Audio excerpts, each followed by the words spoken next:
Oi, gente, sejam bem-vindos ao encontro com o Maestro dessa noite.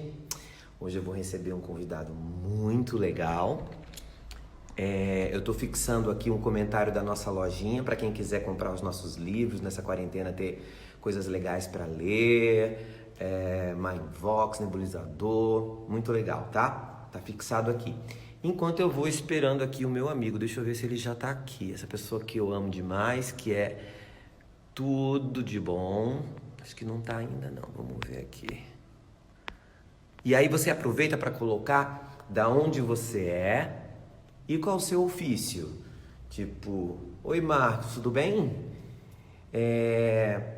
Coloca aí, sei lá, engenheiro, pianista, bailarino, arquiteto, sei lá. Coloque aí pra gente saber o que você, quem são as pessoas que estão querendo ver a nossa conversa. Deixa eu tentar aqui, ver se ele já tá por aqui.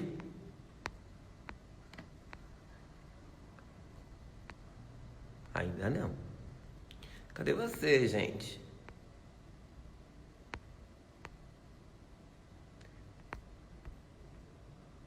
Você nunca se atrasa?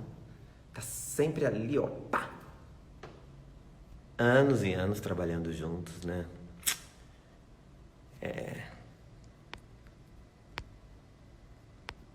Ainda não.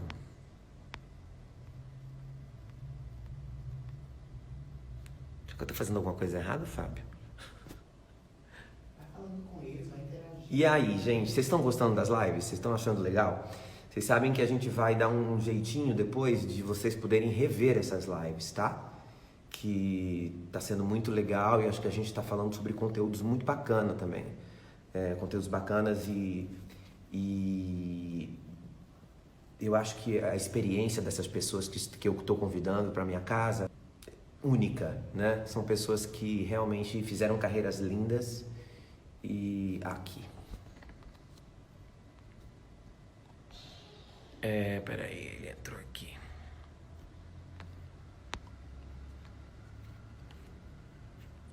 Aqui. Então você vai poder rever essas lives depois, tá? Oi, meu Oiê, amor! tudo bem? Tudo e você? Tudo ótimo, graças a Deus. Estou aqui falando da nossa relação para as pessoas que estão aqui na nossa live. É muito tempo, né, amado? Ave Maria, é uma vida inteira de história para contar. Vamos precisar de 3 lives.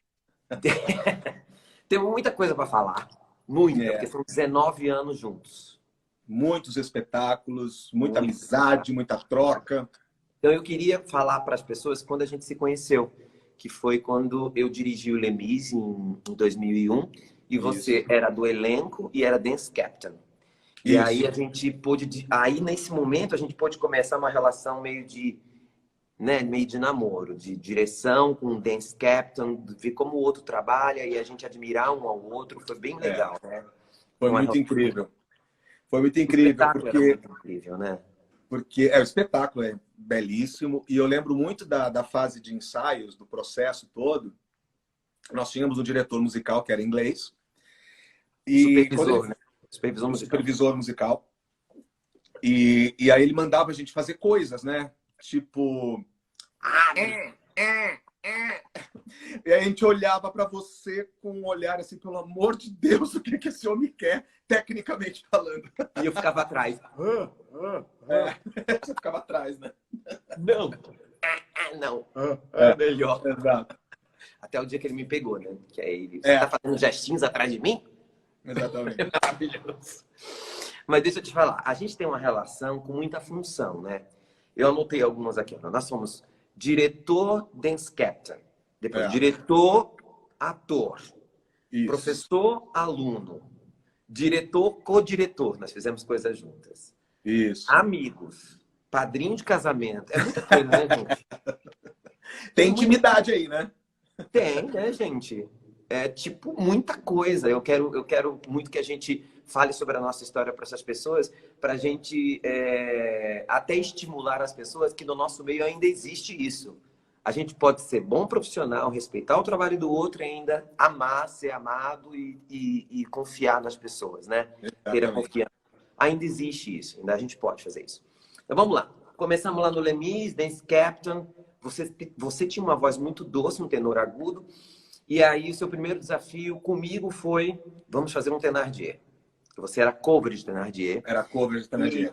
É grave o papel para você e era agressivo. E aí eu comecei a te dar coaching ali e preparei o papel com você e Simone Gutierrez, lembra? Simone Isso mesmo, que era o meu par, Simone Gutierrez. Thénardier. E eu fiz questão que vocês entrassem mesmo. O Adriano nunca foi substituído e poucas vezes, acho que... E ele não ia ser substituído, eu pedi para ele não fazer, para vocês poderem fazer, né? No dia do meu aniversário, na verdade ele me deu de presente, né? Ah, foi, né? Foi no dia do meu aniversário, chegou assim, hoje você vai fazer. Eu tinha pedido para ele, eu falei, Adriano, deixa o Jarbas fazer um dia, porque a gente já trabalhou, né? A Simone também, a Regiane não queria largar nada, né? De jeito nenhum. Mas foi bem legal, vocês fizeram, foi um casal com Thénardier muito divertido. Daí depois a gente saiu daí, aí eu te chamei para dar aula lá em Brasília, voltei para morar em Brasília, te chamei para dar aula lá e te ofereci de cachê aulas de canto comigo. Foi. Você lembra? Não tinha dinheiro para pagar. A minha companhia de musicais de Brasília precisava de aula de sapateado, de coaching de direção, algumas coisas. Eu falei, vem você para cá, fica na minha casa, faz aulinha todo dia e dá o curso para mim. E eu, como não era novo nem nada, agarrei essa oportunidade, subi no avião. Você ficou lá, acho que umas 2 semanas, né? Eu fiquei quase um mês, eu acho que 3 semanas por aí. Foi bastante tempo.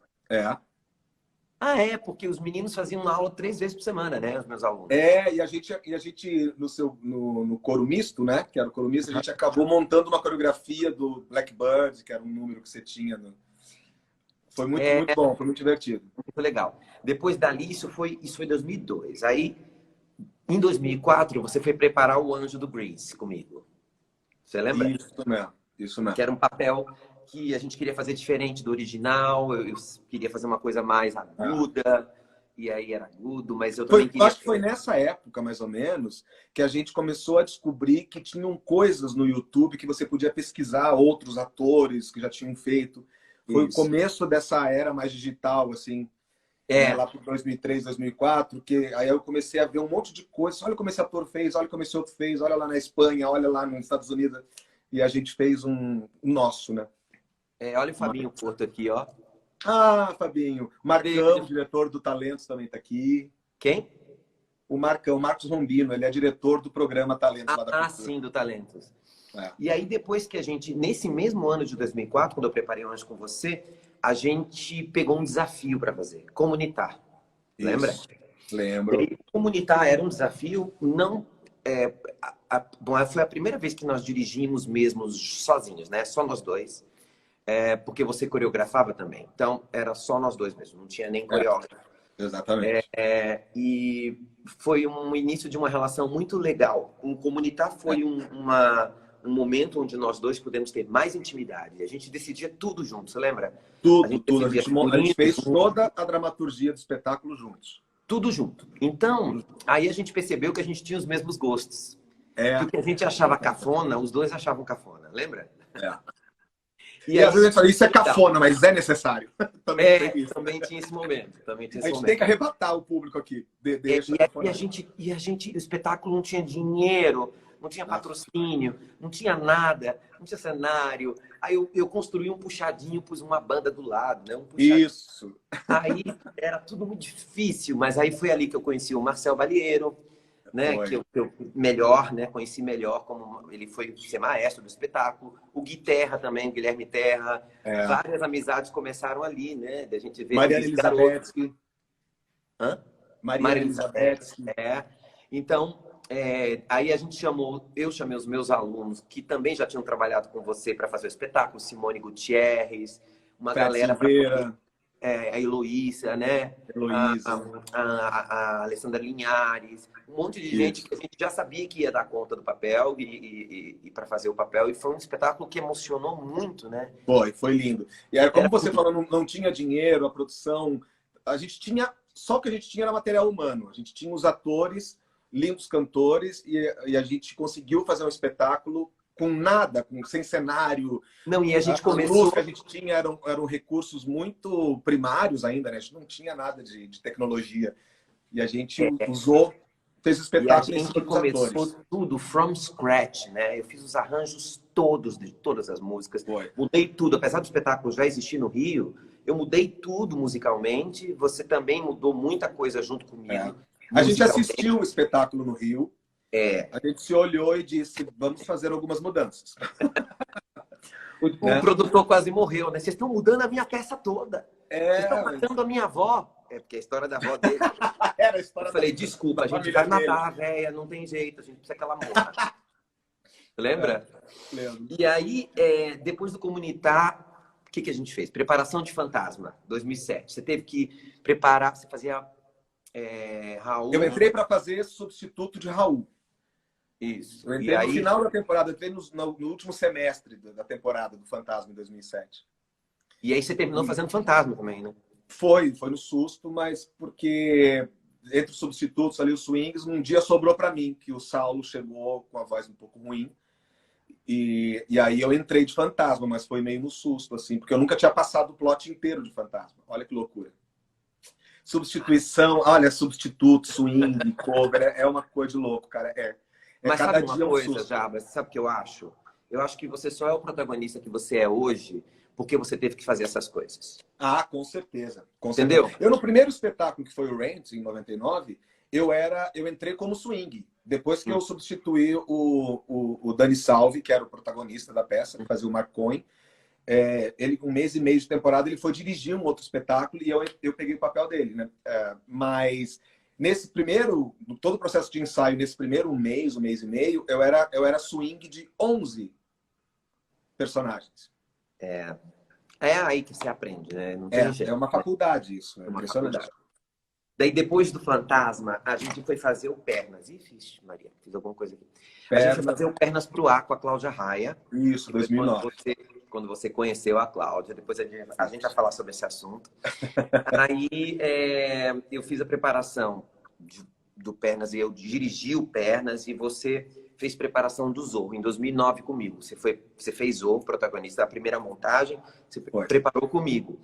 E eu me lembro que, engraçado, o ator que ia fazer o Zorro também começou a preparação comigo.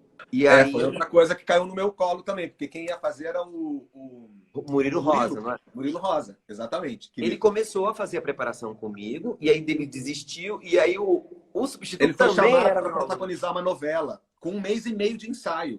A gente estava no processo de ensaio. Aí você veio correndo, né? Tipo, oi! Pelo amor de Deus. Foi. Aí até aí eram coisas ok, não era nada desafiador. Aí a gente pega em 2011, Cabaré. Aí foi um desafio, porque é uma obra que eu amo e eu queria fazer de um jeito muito especial. E aí, com dois protagonistas como você e Cláudia, eu falei, não, eu quero fazer uma coisa. Aí eu comecei uma direção e eu queria que você falasse um pouco do seu processo criativo, quando você começa pela voz, né? E a Cláudia também faz isso um pouco, mas quando você começa pela voz, a fisicalidade vai se ajustando, porque você é bailarino e ator, então a fisicalidade vai se ajustando e quando você vê, até o seu corpo muda de forma, né? E o MC que eu queria, quando eu comecei, era um MC completamente diferente da sua voz, né? Uma voz áspera. Era uma coisa que a gente conversava muito, porque eu falava assim, a interpretação do Joe Gray era tão magnânima e tão definitiva que eu disse, cara, eu não posso sequer parecer com o John Gray. Né? A gente chegou nessa conclusão. A gente vai para o lado oposto. Se o John Gray era doce, né? Tinha o cinismo, o sarcasmo todo, e a gente foi para uma coisa muito agressiva. Foi a primeira coisa que você falou, eu quero uma voz áspera, uma voz que chegue na plateia. Aí você arregalou um olho e falou, meu Deus, eu vou fazer isso de quarta a domingo, não tem substituto. Porque assim, é difícil você substituir, né? Um protagonista que é dono do papel. Uma montagem como a nossa, que era mais enxuta, é difícil botar muito substituição. E você fez praticamente todas. Você deixou o Rodrigo fazer uma, né? Fazer uma quinta tarde, que era uma... Isso. Olha, é a tua oportunidade. Então... Foi o que o Adriano fez comigo, eu fiz com o Rodrigo. Exatamente. E era uma voz muito áspera. Você pode mostrar um pouco pra gente como é que era essa voz? Ah, eu lembro do Bem-vindo, bienvenue, welcome. É. Você que veio pra nos ver. Glücklich zu sehen, je suis enchanté, happy to see you, bleibe, reste, stay. Então Era tem mais ou essa menos por aí. aspereza, tem hora que é mais soprosa, tem hora que é mais doce no I Don't Care Much, mas é uma voz muito que era muito diferente da sua. E a gente Muito, começou a muito. construção por aí. Uma das coisas que eu acho muito legal nessa montagem, porque o Posse era o diretor, que ele discutia com a gente e ele aceitava as nossas proposições. O Posse é um diretor de equipe, né? Ele é primeiro um grande líder, né? Uma Um pessoa grande encenador. é um grande ensinador, é um grande líder. Eu acho que a função do diretor-geral é essa. É ser um grande líder, é fazer com que todo mundo converse, é fazer com que Exatamente. tudo aconteça, né? E ele é isso. Eu me sinto muito à vontade com ele, é um dos diretores que eu mais amo trabalhar por causa disso. Eu amo também. Porque trabalhar ele com chega para voz. mim e fala: o que é que você quer? Eu falo: eu quero. Nós fizemos reunião para trabalhar. Nós fizemos. As pessoas podem imaginar, nossa, quantas reuniões para falar? Nós fizemos uma. Nós fizemos uma reunião, cortamos todos os números que a gente não queria, ajustamos tudo, mudamos tudo, fizemos do jeito que a gente queria. Eu falei sobre a voz da Sally, falei sobre a voz do MC, falei sobre tudo que eu queria, a orquestração que eu queria mudar, nananana, e ele, muito bem, é isso que vai ser, ótimo. Eu quero que a gente use o Maybe This Time, claro que tem uma versão que não tem Maybe This Time, tem uma versão que não tem Money, vamos usar. Nós levamos uma hora, reunião de arianos, né? A gente, os dois arianos. Uma hora isso, e meia, tirar isso, resolveu põe tudo. isso, pronto, acabou. Uma hora e meia a gente resolveu tudo. E o espetáculo era realmente muito lindo. Daí, depois disso, veio um personagem completamente distinto no Praise for You, que foi o Bob. Bob E Child. o Bob, eu falava para você, eu falava: Jarbas, eu quero que você rejuvenesça. Quero que você fique um garoto, sua voz fique de um menino, porque ele é muito apaixonado por teatro musical. Ele quer ser uma estrela da Broadway. E aí a gente tinha toda uma discussão sobre isso e o Posse concordando. Até aí tudo bem, na verdade, o Bob, gente, para quem não conhece o Praise for You, é um dos papéis mais difíceis, eu acho, que aconteceram aqui no Brasil, porque assim, você precisa de um ator, de um sapateador, bailarino, cantor e comediante. E juntar isso tudo, Jarbas não tinha substituto. Que era muito difícil fazer isso. Né? Tudo isso bem. Hoje a gente tem uma garotada. Hoje a gente tem uma garotada muito boa fazendo isso. Nossa. Mas elas não teriam, esses meninos não teriam a sua maturidade para fazer. Tem que ter ferramenta, né? e a ferramenta ela só vem com a vivência, né? Ela só vem com a idade. Hora de voo, não adianta. Então só tinha você na época para fazer Bob. Tanto que a Cláudia optou por isso. A Cláudia, ela só fez o Praise for You porque ela falou: agora eu tenho um Bob. Que senão não ia ter, né? Foi durante o Pernas pro Ar em 2009. Ela falou: você sapateia? Mas eu tenho um espetáculo para trazer que eu nunca consegui trazer porque eu não tinha o cara para sapatear e tal. E aí a gente resolveu, quer dizer, ela resolveu trazer o Praise for You. Então, mas aí o Bob era tudo bem, mas depois tinha o Zangler. Exato, esse era o grande desafio do espetáculo, porque o Bob Child, na metade do primeiro ato, ele se disfarçava de Zangler, que era um produtor da Broadway, muito mais velho que ele, e quem fazia era o Tumura, Marcos Tumura. E tem uma voz que tinha uma ponta na voz que jamais conseguiremos nessa encarnação. Não é? Aí você virou para mim e falou assim: como que eu vou fazer para competir com o Tumura nesse negócio? Porque vocês tinham cena de espelho, né? A gente tinha cena de espelho, tinha que timbrar, não tinha como. Tinha que timbrar, então chegar era perto muito dele. complicado. Foi legal porque eu mexi na voz do Tumura, mexi na sua voz para ajustar as duas e vocês ficarem com o mesmo sotaque, ficarem com o mesmo timbre. Isso foi muito legal também. E até aconteceu uma coisa engraçada do Tumura também se inspirar em você, de Zangler, né? Foi porque no processo do ensaio, o Tumura é um ator muito intuitivo, né? Muito intuitivo. Assim, o processo dele era muito diferente do meu. Eu sou um ator mais racional. Eu quero saber qual é o músculo, qual é a entonação, qual é a posição do palavra. Eu sou muito mais técnico do que o Tumura. Era muito mais intuitivo, eu acho. Então ele demorava para mim. Eu tinha que copiar ele, porque ele era o dono do personagem. O Zangler era ele. Aí eu disse: Tumura, eu vou falar com o húngaro, porque eu preciso entender esse sotaque. Aí eu fui, fiz uma gravação de 1h30 com o marido de uma amiga minha que era húngaro, para entender aquele sotaque do Zengler. E aí a gente foi criando uma voz meio junto, assim. Foi E aí incrível. eu no meio ali fazendo a É, intermediação, né? Para ver que. Porque não basta só, gente. Às vezes a gente acha que assim é fácil. Eu vou fazer uma voz aqui, ó. E se machuca, tá? machuca, exatamente. Porque E mudar você esse escuta um registro no meio do timbre, espetáculo é muito difícil, né, Maestro? você acha que é bom, você acha que é legal. A própria Marilice que fazia, teve que entrar É, substituindo a mãe do Bob, né? Ela não tinha nem idade, nem voz para o papel. é. E A eu Marilice, acreditei uma nela, soprano agudíssima. soprano agudo. E o Posse queria uma voz de uma velha fumante, 50 mais É. raiva, sabe? Uma voz assim. E aí ela falou, maestro, eu tentei fazer um ensaio, fiquei rouca. O que eu faço? Eu me lembro que eu estava em outro lugar, acho que eu estava no Rio. Vocês estavam no Rio e eu estava em São Paulo, e eu fui Eu ao acho que foi Rio. isso. E aí ela foi no meu hotel, falou, pelo amor de Deus, me ajusta. E aí eu ajustei. E a coitada da Marili, se ela tiver vindo isso, ela vai lembrar bem disso. Além dela fazer isso, ela tinha que fazer o plot dela de soprano durante o espetáculo. Então ela cantava soprano o espetáculo inteiro e quando ela entrava de mãe, ela entrava com essa voz. Nunca foi substituída, graças a Deus. Sempre foi tudo lindo, maravilhoso. É. Terminava o show, você perguntava, Marili, como você tá? Ela, linda, tô Plena. ótima. Porque dá medo, né? Você É. fazer É coisas muito tão difícil isso. antagônicas. Porque o Bob Child tinha aquela voz dos anos 40 que a gente construiu, né? Uhum. O galã dos anos 40, com aquela voz doce, muito colocada, muito redondinha. E o Zengler tinha essa voz aqui com a ponta do Tomura, né? Então ficava ajustando Gente, é durante o muita espetáculo, coisa. era uma loucura. E é engraçado que a gente faz um trabalho tão minucioso com a voz, né, dos nossos personagens, né, e a plateia só sente o resultado. Ela não imagina que houve todo aquele trabalho, né? Ela nem percebe, na verdade, ela só vê que é bom, mas ela não percebe que houve toda uma preparação. Depois a gente vai falar sobre isso. Todo mundo acha que o musical é simples. Você entra e já tá singing, tá tudo certo. Acende a luz e dá um agudo, né? Não é bem assim, não.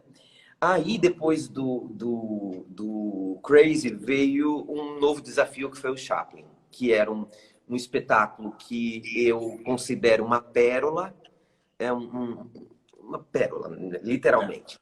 E também foi refeito por mim e pelo Mariano, porque a gente não gostava da versão original. E eu tive a primeira experiência trabalhando com o compositor do lado. Quer dizer, o Foi Chris incrível. foi muito legal, porque ele compôs músicas para o nosso Chaplin. Ele compôs, se eu não me engano, 7 músicas para o nosso Chaplin. Ele abriu um diálogo com você muito raro, né, Marconi?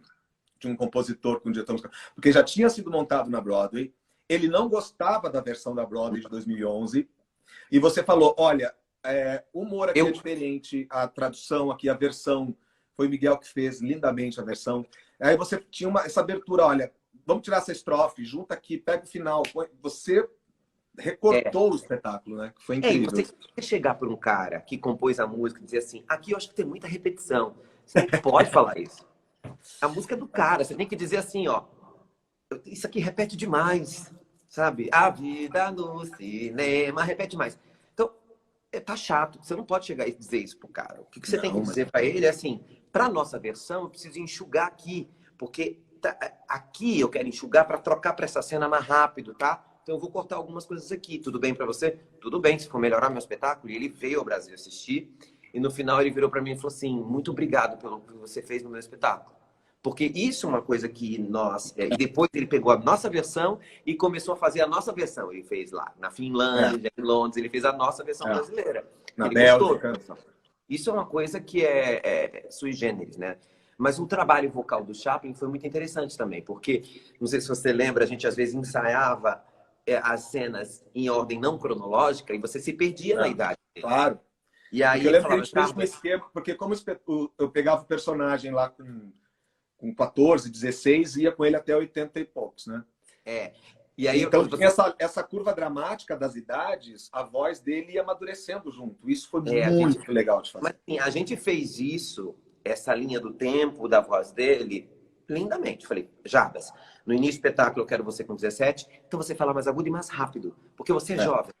Quando você estiver lá nos 70, você fala mais lento e mais grave, mais aqui. E é muito bacana, porque você falava uma coisa para mim, que eu dizia assim, mas como é que eu vou envelhecer essa voz? Aí você falava assim, a musculatura, ela perde o tônus. Do braço, da coluna, do joelho, você não estica mais o joelho, né?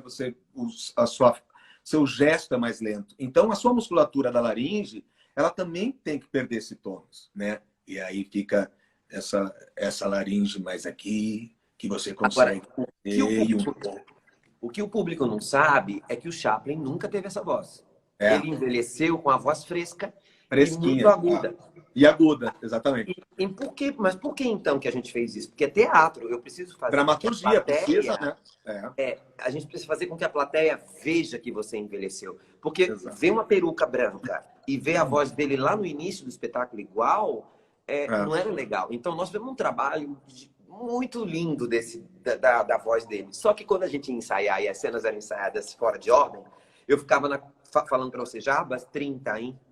Você lembra? 30 anos aqui, hein? Jabas, 45 aqui, hein? Lembra? Que você ia ajustando. Teve uma época que, na fase que ele estava mais sedutor, que é a fase que ele conhece a Mildred, que ele tinha uma voz muito mais aqui, muito mais intensa. Mais presente, né? Muito mais presente. Uma autoestima maravilhosa, que tá ganhando milhões de dólares já. Foi lindo esse trabalho. Mas tem uma coisa engraçada para contar do Chaplin. Quando nós terminamos o Chaplin, a gente fez uma versão sinfônica do Chaplin, que foi ao ar livre, uma loucura, uma Lollapalooza quase, uma coisa Foi no Parque do Povo, para 3 mil pessoas, foi uma coisa incrível aqui. E choveu pra caramba naquela época. E eu fazendo com o Toco o design de som, no meio da chuva, o povo fez tanto meme, me filmaram, colocaram no Instagram. Mas claro que tinha que fazer meme, porque a gente no palco, ensaiando, marcando o espetáculo, não sei o quê, o maestro de guarda-chuva, no meio da lama, com um sapato de verniz, dizendo, Toco, PA, Toco, retorno, a voz de fulano. Fernando, tá caindo água na bateria, tá molhando o Stradivarius da menina. Pelo amor de Deus, foi muita loucura aquilo. A violinista não queria tocar porque estava chovendo em cima do violino dela. Eu falei, Fernando, traz um guarda-chuva. Ele trouxe um guarda-chuvão e a gente ensaiou com o Fernando segurando o guarda-chuva assim, para não cair na menina, para não chover na menina. Eu falei, nossa, foi muita loucura aquilo ali, mas foi tão lindo e o som ficou tão lindo. Aí eu vi depois um monte de vídeos, né? Todo mundo, vocês me filmavam do palco, eu lá no meio da lama. Lá até aqui, tá, gente? Até o meio da canela. Aí, uma hora o Toco virou para mim e falou assim, maestro, vou te pedir que não ande aqui no meio, porque tem uma fiação aqui de não sei quantos mil watts e tá chovendo, só tá na água, né? Então, acho melhor que eu não andar muito por aqui. Mas isso é uma característica genial em você, das muitas que você tem, que é você, além de ser um grande diretor musical, um grande diretor de cena e um grande cantor, você é um grande designer de som também. E aí você desenvolveu nessa relação com o Toco, deve ter desenvolvido com outras pessoas, mas o Toco sempre trabalha com a gente também, que o Toco já sabe exatamente o que você quer. E você fala tecnicamente. Você fala tantos decibéis, a frequência tal, né? Então o designer de som que está lá com você, trabalhando com você, ele te respeita porque você sabe muito bem do que você está falando. E eu acho que essa parte do diretor musical é muito difícil, porque às vezes o design de som se sente ofendido. Ele acha que eu estou dizendo para ele que eu não sei fazer que ele não sabe fazer o trabalho dele. Mas não pensa geralmente assim. É o que acontece, né? O designer de som faz o trabalho dele e o maestro ou o diretor musical fala, não, tá bom, não tá bom. Mas ele não sabe, às vezes, dizer o que precisa para ficar bom. O que acontece comigo e o Toco agora é um respeito tão grande um pelo outro, porque ele é maravilhoso. Ele é que agora, ultimamente, nas últimas coisas que a gente tem feito, a gente eu não preciso nem falar para ele. Eu só olho para ele e falo, já sei mais o que você quer, já sei.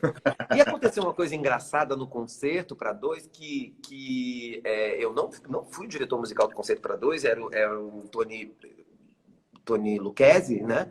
Da direção. E maravilhoso, incrível. E eu tô lá, fui assistir o espetáculo de fã. Entrei no camarim, tá Jarbas, Cláudia e Tony. E aí, daqui a pouco, chega o Toco com o microfone para mim. Mas, quer passar o som não comigo? Eu falei, oi, eu vim de fã aqui. Ele, não, passa comigo. Vai lá, vamos lá. Vamos lá, passar, tá aqui um Tá de bastão, brincadeira. saudade? Tá com saudade? Aí eu sentei lá e fui ajustar algumas coisas de som, o Tony sentou comigo, a gente começou a discutir, porque ele confia no ouvido, isso que é importante, né? Confiar no ouvido do maestro. O maestro é muito responsável por todo e qualquer som que esteja ali. Por que que eu fui estudar sapateado? Eu não vou virar sapateador, mas eu preciso saber o que é um stomp, o que é um flap, o que é um step, para eu poder saber. É médio, é grave? Porque se você está fazendo um shuffle e ele está soando grave demais, tem alguma coisa errada. Então eu preciso corrigir isso. E o técnico de som provavelmente não é um sapateador. Exatamente. Então eu preciso dizer para ele, sabe aqui, por que está vindo esse grave quando ele está fazendo isso? Ah, mas E essa o palco coisa do tem um sapateado, outro. essa coisa do sapateado é muito difícil, porque até na Broadway, no West End, em Londres, a gente vê ou o sapateado não aparece, as pessoas estão lá se esfalfando de bater o pé no chão e dançando, você não escuta o sapateado, ou o sapateado fica mais alto que a voz, ou o sapateado fica zunindo, fica aquele tec-tec chato que você não aguenta, fake pra caramba. E eu lembro que no Crazy For You, nós éramos 27 pessoas sapateando ao mesmo tempo, todos microfonados no pé. Acho que pouquíssimas pessoas não eram microfonadas no pé.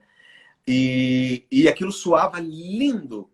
E quando eu estava sapateando sozinho, eu tinha um microfone em cada pé, ficava lindo do mesmo jeito. E a gente sapateava não só no chão, os meninos sapateavam no telhado, a gente sapateava em cima de bandeja de metal, que dá um som estridente. Quer dizer, é um trabalho minucioso. Você lembra da passagem de som do Crazy? Era maravilhosa. Era assim, passa microfone um por um, que eu sou obstinado, né?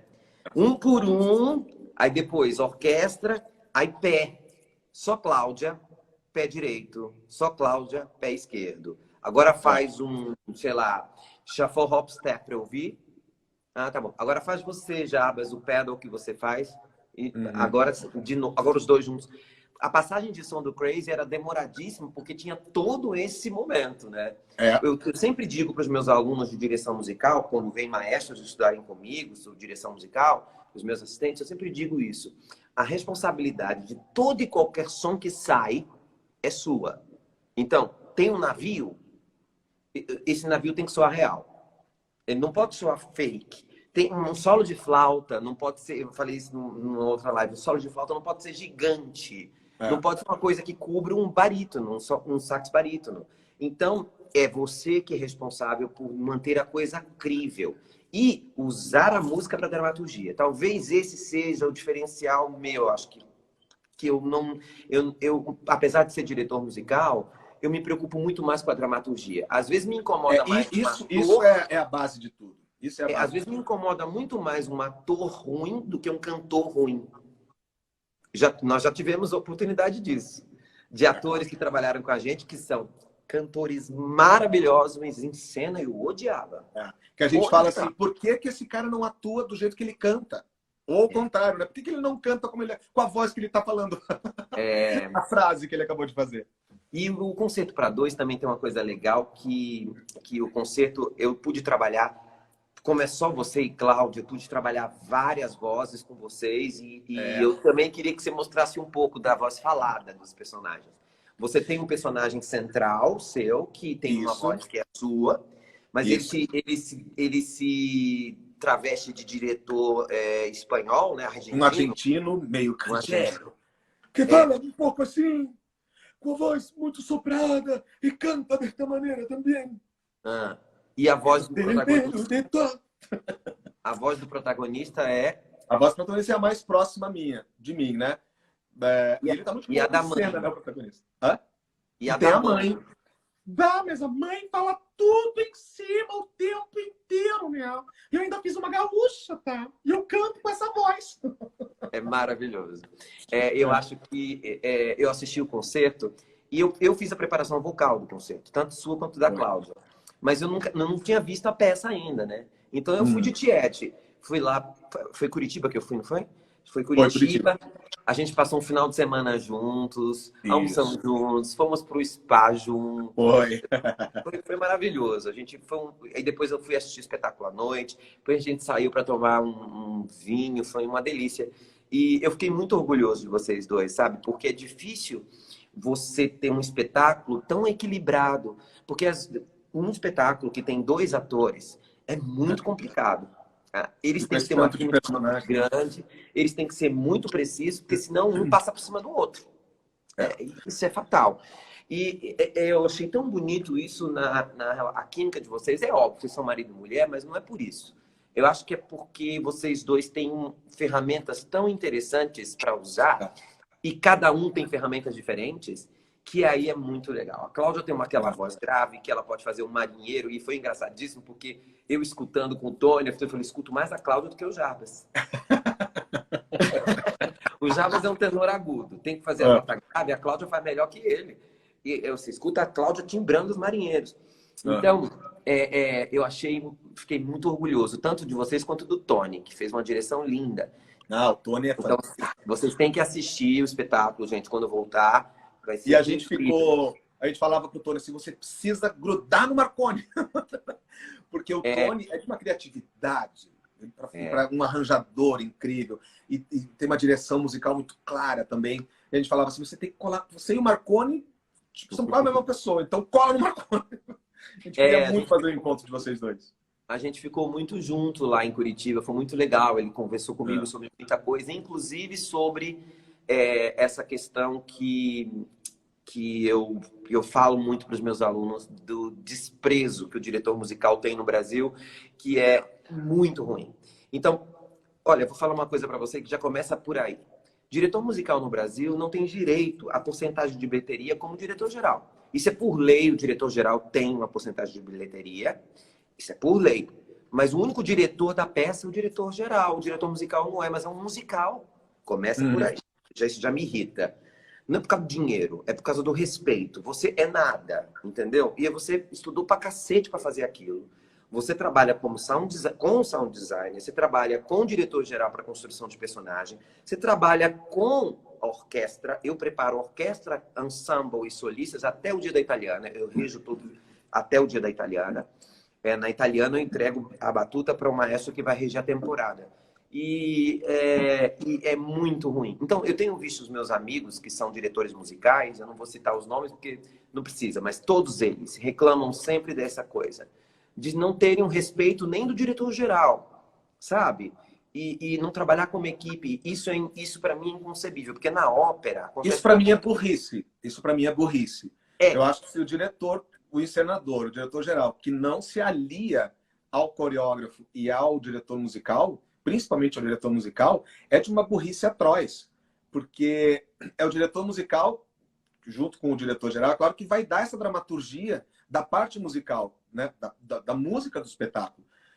Dos personagens, da história toda. Então, essa briga de egos eu nunca tive. Que engraçado, né? Porque assim, com o Posse aconteceu exatamente o contrário no Crazy for You. Nós tínhamos vários meninos que tinham que ser cowboys, né? E eles tinham que ter uma fala meio de cowboy, uma coisa... Mas uma coisa brasileira, cowboy brasileiro, né? Cowboy brasileiro, né? Quer dizer, em português. Eles eram de Nebraska, mas falando em português. Mas falava meio mineiro, meio um falava meio... E aí eu falei pro Posse. O Posse gosta muito de fazer laboratório antes, para cada um encontrar seu personagem. Eu falei, eu posso trabalhar com eles antes do laboratório, para eles já chegarem com alguma coisa? Aí eu comecei a usar a vocalidade de cada um, para cada um encontrar o seu cowboy, o seu matuto, né? E aí vai pro Posse.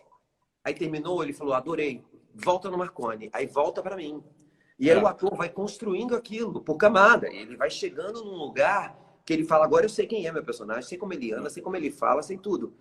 Eu só consigo fazer isso com poucos diretores. Eu consegui fazer isso com o Wolf, com o Posse.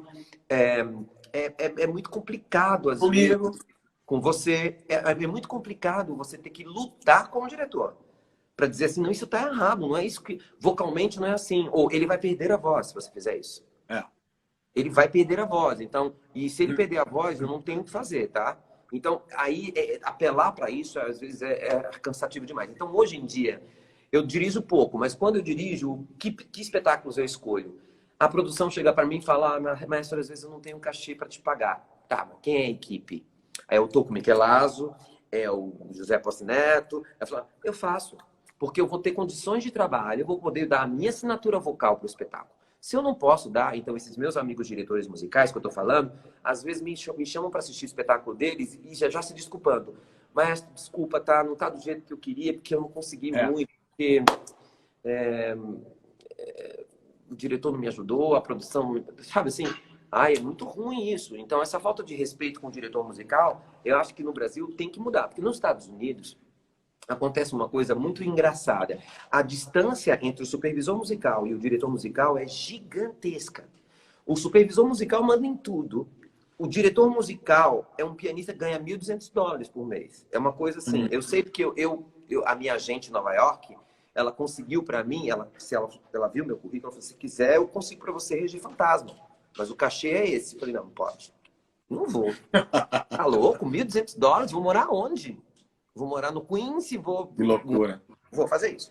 Mas é uma coisa que é uma distância muito grande também lá, sabe? Aqui não. Eu faço questão de colocar os meus maestros no mesmo nível que eu. Então, na hora que eu entro como supervisor musical, Beatriz de Luca, o Marcel, o Eduardo Pereira, Marcel Balheiro, todos eles, gente, quando eu não estou aqui, eles respondem pela qualidade do espetáculo. Eles são maestros, são diretores assistentes. Eles têm tanto poder quanto eu. É que eu não gosto muito dessa palavra poder, porque eu não acho que é poder, porque eu não acho que você conquista. Responsabilidade, na verdade, né? Você conquista isso, sabe? Então, e graças a Deus, todos eles, todos os meus assistentes, sempre foram muito companheiros. Eu sempre tive uma equipe muito boa, assim, trabalhando Mas comigo. você sempre deixou isso muito claro também, tanto para a produção quanto para o elenco, que eu acho que é muito importante. Esse cara que está aqui regendo, ele sabe o que está fazendo, ele trabalhou comigo, ele acompanhou o processo, então ele é o responsável por manter as vozes, a dramaturgia, as dinâmicas, né, tudo. Então a gente confia muito, quer dizer, no meu caso, nos elencos que eu estava, quando você dirigia, a gente confia muito no maestro que fica responsável pela direção do espetáculo, para manter o espetáculo. E as suas visitas de 2 vezes por mês, que sempre é um susto. Marconi tá aí! E aí, às vezes, eu chego de sopetão, vou lá no final do primeiro ato, e você vira pra mim e fala assim: você tava aí? Ninguém me ajudou. Eu falei: por que você vai gostar de gente? No cabaré você fazia isso, lembra? No cabaré eu fazia outra coisa. No cabaré foi o único espetáculo. Foi o único espetáculo que eu entrava para reger na verdade, 2 músicas. Eu sempre dava notas, mas de vez em quando a orquestra estava em cena, eu entrava e regia Maybe This Time para Cláudia e regia I Don't Care Much para você. Isso. E aí vocês percebiam que era eu, mesmo você estando lá em cima, nem sem Exatamente. me ver. Exatamente. Era muito legal isso. E aí eu falava para Bia, deixa eu reger, eu amo essas 2 músicas, eu sei que o espetáculo está na sua mão, mas às vezes de vez em quando eu vou reger só para matar um pouquinho da vontade, e eu ia lá reger só essas 2 músicas, ela continuava o espetáculo. O público não entendia muito, mas também não tinha muita diferença, é como se fosse um maestro assistente entrando para restituir que a outra estava bêbada, porque ela bebia o espetáculo inteiro. A maestrina ia bebendo. A maestrina ia bebendo, a personagem dela ia bebendo o tempo inteiro, então ela podia ficar, bêbada. E eu me lembro que uma vez fiz isso, e aí a Cláudia estava fazendo o início do Maybe This Time, ela virou para trás e fez... tipo, você tá aqui, a primeira vez que eu fiz, né? E foi era um tesão sempre, né? Era um tesão a gente fazer isso juntos. Eu queria falar sobre 2 assuntos antes de a gente estar começando a chegar no finalzinho, não quero perder isso. Um é Cláudia, né, gente? Cláudia, porque eu tive uma relação com você de 19 anos, eu tenho uma relação com a Cláudia de 8. Mais tempo, eu conheço a Cláudia mais tempo que você a conhece, né? E aí, eu sempre falava: Cláudia, você tem que conhecer o Jarbas. Você tem que conhecer o Jarbas. E ela falava assim: mas por que, gente, vocês estão falando isso? Eu falei: você tem que conhecer, porque vocês 2 vão ter uma química em cena muito legal. Eu acho que você era... E aí, no Pernas pro Ar, você foi, e aí ela te conheceu, e a partir daí vocês começaram a ter uma química no palco. Isso. No cabaré foi incrível, e eu falei: cara, eu tenho certeza que isso vai virar outra coisa. Eu tenho certeza que eles vão sair. Eu fui um dos primeiros a saber quando vocês começaram a namorar, quando vocês, né? Eu fui um dos primeiros a ficar do lado, a dar apoio, porque não era fácil. Primeiro, não foi fácil a separação, né? 17 anos de casado, 2 televisivos, não era fácil, né? E tinha as crianças, então era complicado. Era um pacote bem grande. E aí você tinha que pegar essa trolha, né? A trolha de pegar a imprensa, não sei o quê. E aí eu sempre dei força. Falei, gente, vai, continua, vai. A Cláudia virava pra mim e falava, não sei. Não sei, eu falei, vai. Você tem que colocar... Aí eu falei, um dia eu me lembro que eu falei isso pra ela. A gente estava num quarto de hotel fazendo aula. E ela tava triste, assim, tava esquisita. Eu falei, por que você tá assim? Ela, eu tô preocupada. Eu falei, amor, eu nunca te vi tão feliz. Então, se hoje você tá triste, eu quero ver aquela que tava feliz, que eu vi lá, no, sabe, você com ele no espetáculo. E se você gosta dele, qual o problema? É que é uma coisa grande, né? Uma coisa... É tudo Porque muito. Com ela, tudo eu tive muitas questões no começo disso tudo. Porque, primeiro que parecia que eu tinha nascido naquele momento, né? Meus 20 anos de carreira anteriores parece que não existiram. Então, aí eu comecei a ser apresentado Cláudia Raia e seu namorado, também ator, né? Eu era primeiro namorado da Cláudia Raia para depois ser ator. Já tinha essa questão. Que eu ficava puto, pelo amor de Deus. No Pernas por El sacaneava você e o Tumura. Eu falava, vocês são aqueles bailarinos da Cláudia Raia?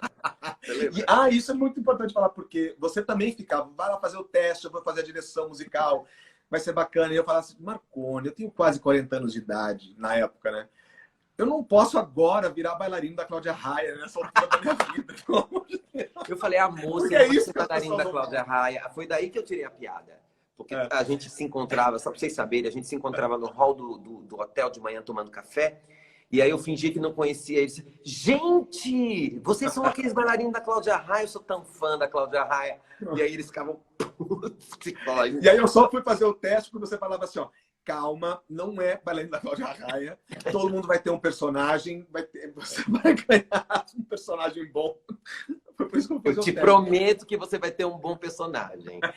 Foi muito legal. E aí, depois disso tudo, eu me lembro do seu casamento, Cláudia fazendo os votos dela, me citando nos votos dela. Foi. No meio dos votos, eu já estava todo cagado, chorando, e aí ela vira e fala assim, eu queria dizer que o Maestro Marconi sempre falou, vocês nasceram um para o outro. Aí ela vira para mim e fala, Maestro, você tinha razão. Eu quase me caguei todo, quase caí no chão. Foi lindo.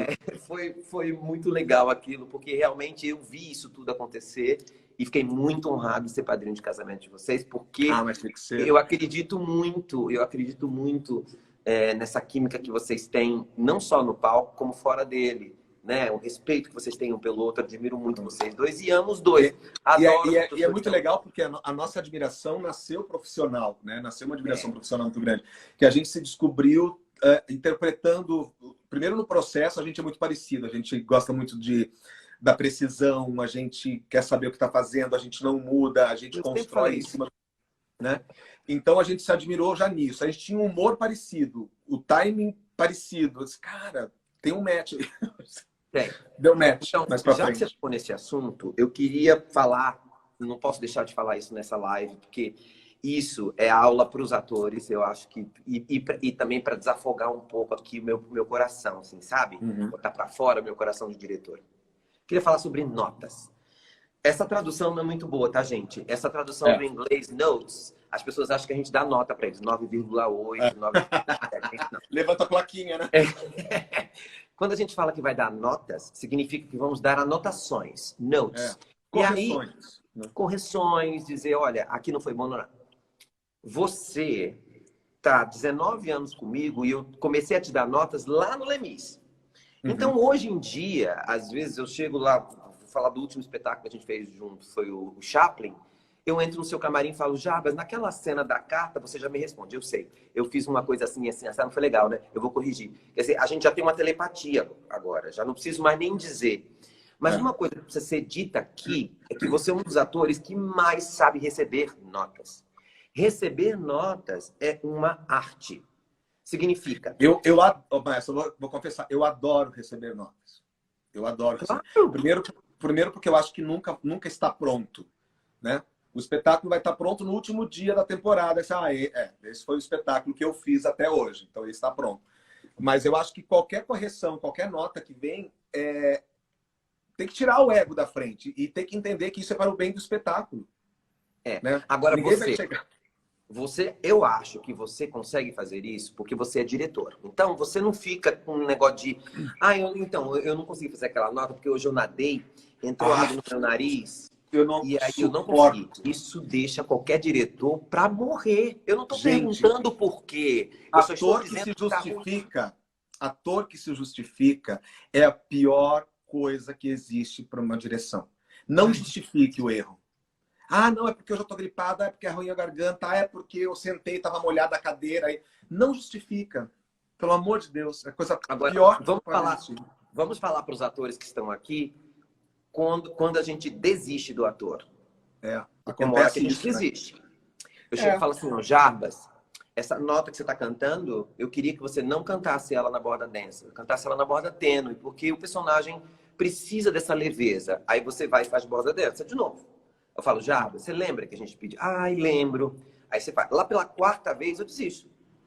Ele não vai fazer isso, o personagem não vai enriquecer, o personagem não vai ficar do jeito que eu quero, mas eu não vou me matar. Eu não vou ficar todo dia falando isso. Então, eu vou e pego outro ator e vou me dedicar ao outro ator que está me dando... O Juanito, que está respondendo por exemplo, a direção, que é incrível. Né? O Juan Alba, que fez com você. O Juan recebendo notas é uma delícia. Eu falo, Juanito, vamos fazer assim, vamos mudar para cá. Tá bom, maestro? Tá bom, maestro? Aí, ele me encontra um dia da manutenção e falou, maestro, minha laringe está mais baixa, tá do jeito que o senhor quer? Quer dizer, não é nem nota. Ele chega para mim perguntando, eu estou fazendo do jeito que você quer? Isso é um ator maduro, seguro, que sabe o que está fazendo e pode crescer a todo tempo. Então, atores iniciantes, quando vocês receberem uma nota, não vai para o milindre. Ah, ele não gosta de mim. Ele só dá nota para mim. Se ele só dá nota para você... Eu fico melindrado quando eu não recebo nota. Gente, ele não falou nada para mim, pelo amor de Deus. Você já falou isso para mim. Você já falou isso para mim. Um dia eu entrei no camarim do Chaplin, tava o Paulinho, você e o Juan. Aí eu falei, Paulinho, aqui não sei o que lá, não sei o que lá. Juan, aqui não sei o que lá, não sei o que lá. E fui saindo. E você falou, não tem nada para mim? Eu falei, não, tá ótimo, você tá indo muito bem. Não, gente, não é possível, ele tá desistindo de mim. Não é possível. Isso é uma coisa que eu tenho muita agonia quando eu vou dirigir, sabe? Porque eu tenho pena do ator, porque eu acho que ele deixa de crescer como ator e deixa de crescer como artista, porque ele coloca Quantas vezes eu já ouvi... E provavelmente vai deixar de fazer o próximo espetáculo que você for dirigir, porque você vai olhar para aquela cara. Ele até pode ser bom de teste, vai ralar a audição, você vai pensar, puta, mas ele não é dirigível, esse cara não aceita a nota, esse cara não. Não muda. Não muda. É a mesma coisa de voz, tá? Você vai dirigir uma pessoa vocalmente, ela tem aquela mesma voz. Então, não faz tão coberto. Faz mais aberto. Tá bom. Não sai dali, a pessoa não vai sair dali. Então, se ela não vai sair dali, eu prefiro nem botar no cast, porque vai me dar trabalho, que a gente não quer trabalho, porque o nosso trampo já é gigantesco, gente. Dirigir um espetáculo da Broadway é tudo muito. Então, vamos supor, uma coisa que talvez você não saiba. Se o piano que está tocando a parte erra, a luz erra, o som erra, porque é tudo com kill. O ator erra a entrada, é tudo com kill. Então, é tudo grudado, é uma engrenagem. Se a luz não abre naquele lugar, o maestro não vê o ator, ele não entra. Então, se a luz errou, o maestro erra. Se o maestro erra, o ator erra. Se o ator erra, o som erra. Então, é uma engrenagem que um errinho pequenininho muda para um erro gigantesco, entendeu? Então, precisa que todo mundo esteja em sintonia e precisa que dê notas. Inclusive, eu já dei notas para luz. Eu falo, olha, tá atrasada essa entrada e eu preciso que ela entre junto com o maestro. Tá errado aí. Ou chamo o diretor residente e peço para ela, olha, o diretor residente... Esse kill tá atrasado. Esse kill tá atrasado, tá me atrapalhando, a orquestra tá entrando meio esquisita. Então, eu tenho que interferir também. Isso é muito bacana, porque o trabalho do diretor residente é um trabalho hercúleo. Ele tem que ver o espetáculo todo dia. E o meu é não ver o espetáculo. Para que importantíssimo distanciar. Para que quando eu vá ver o espetáculo, eu falo, peraí, o que aconteceu? Mudou o andamento, mudou tudo. Né? O espetáculo está com outra cara agora. Aí eu vou lá e falo, não é nada disso. Gente, eu queria que vocês fizessem uma coisa antes que eu me esqueça. Quem é meu próximo convidado? Quem vai descobrir quem é meu próximo convidado? Vocês acertaram até agora. Todo mundo acertou tudo, gente. Você, todo mundo acertou. Quem é meu próximo... Eu sei que você sabe, mas aí, quem é o meu próximo convidado?